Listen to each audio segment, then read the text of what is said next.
A week after softball fundraisers served up jambalaya in a Louisiana town of about 400, state health officials reported a food poisoning victim count of 158, with 40 hospitalized.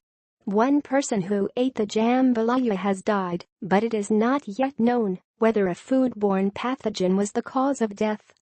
Health officials ordered an autopsy this past week on the body of Duane Reitzell, 56, in hopes of making the determination.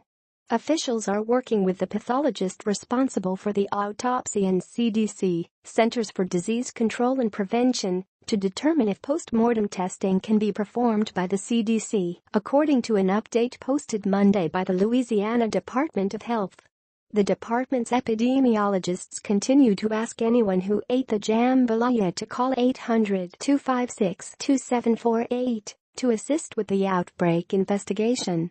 They are still trying to identify the specific ingredient or ingredients that contaminated the jambalaya, which has tested positive for at least one pathogen.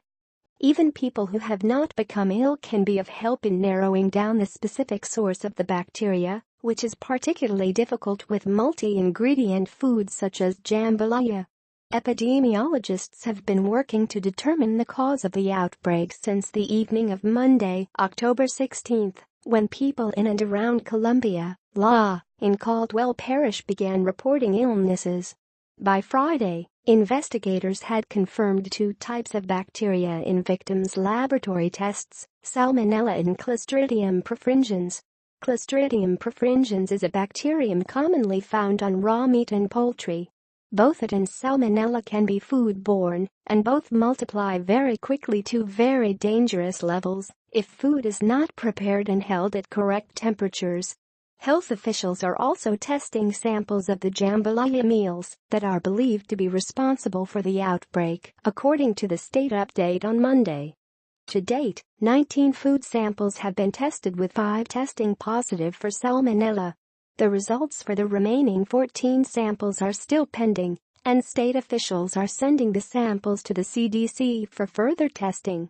Most of the 40 food poisoning victims who had to be admitted to hospitals because of the severity of their symptoms have been discharged, the State Department reported Monday.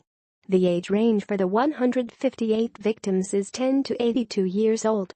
The second pathogen may explain why so many people have gotten ill and became ill so quickly, Dr. Paran Jabari, Assistant State Health Officer, said in the update.